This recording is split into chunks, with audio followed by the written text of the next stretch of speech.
Case, the question is, are you losing deals because you're not sure what to say?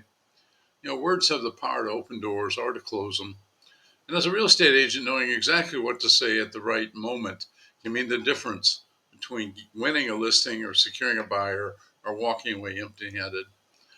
In the following, I've used some of the phrases from exactly what to say for real estate agents, basically to give you why and how to build trust with your client.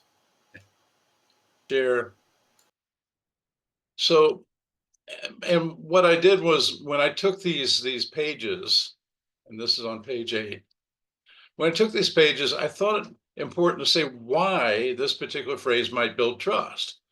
And so this phrase shows humility and removes the pressure from a sales pitch.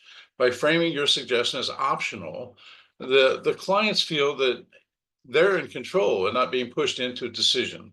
It positions you as someone who has respect for their autonomy. And so, you know, I, you can use this in everyday life, not just in real estate. So the other one is, how would you feel if? And that one is on page 42. And so a buyer example would be, how would you feel if your home, we just read this, I'm sorry. But it builds trust. It focuses on the client's emotion. It's signaling that you care about their feelings and experiences. This approach demonstrates that you prioritize their needs and concerns over a quick sale. And so by the way, I can send this PowerPoint out to later if somebody's interested. And what do you know about, and this is on page 36, by the way. And so what do you know about the school districts in the area, for example? That's the buyer. The seller what do you know about the benefits of pre-listing a home inspection? Or what do you know about staging a home? And why does this build trust? By asking the question, you avoid making assumptions about their knowledge on a situation. It shows respect for their perspective and creates an opportunity to educate them without being condescending, positioning you as a collaborative partner. Okay, and just imagine, and that's on page 50, by the way. And if you can't imagine something, it won't get done. If they can't imagine themselves sitting in that backyard, excuse me, if they can't imagine themselves sitting in that backyard, then that backyard is not going to be appealing to them.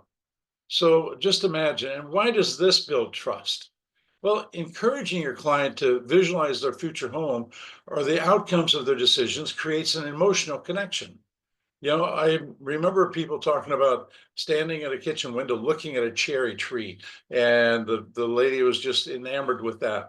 And so, it's like, can you imagine sitting out there and looking at the colors change on these different trees or whatever?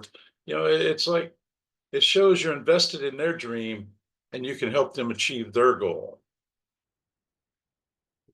And Jason has gone over this one many times. You have three options. I can put in a strong offer, wait for a price drop, or keep looking. Seller, you have three options: list it as is, make minor upgrades, or invest in renovations. And what it does is it builds trust by offering clear, structured choices and empowers the clients to make informed decisions. It reassures them that you're transparent, knowledgeable, and have their best interest in heart.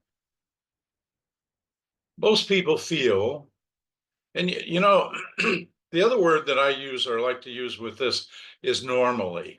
And most people feel are normally. When you use a word like normally, like this is normal, this is the way it is. And most people feel is kind of like the same feel. Most people feel that way. And so why it builds trust, this phrase normalizes their feelings. It helps them feel understood and less isolated and in their decision-making process. It reassures them that they're not alone and that their concerns are typical, which builds a sense of comfort. And by the way, that's on page 111.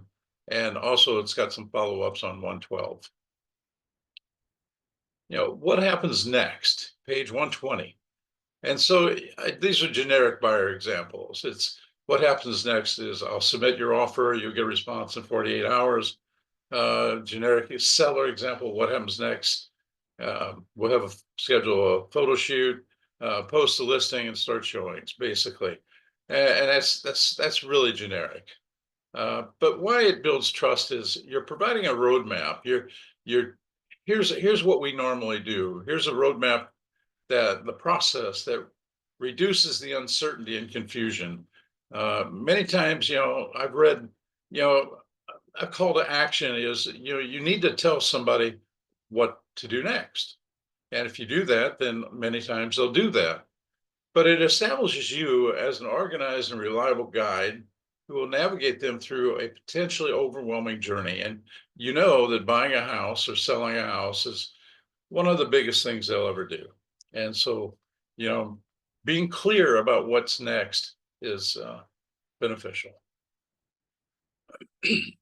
Before you make up your mind, and this might be an example of somebody who maybe they're pushing for no, and you don't want that to happen.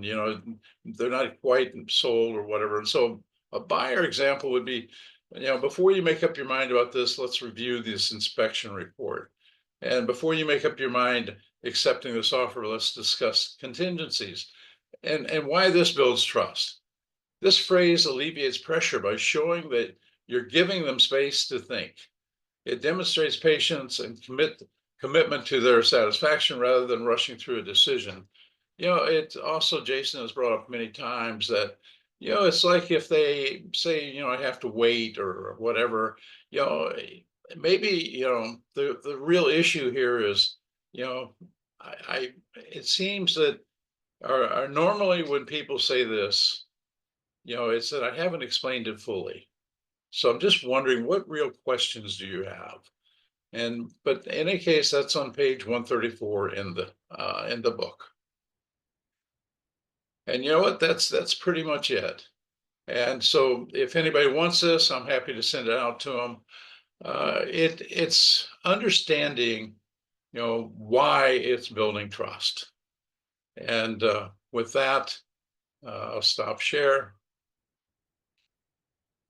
I hope that this is beneficial to someone.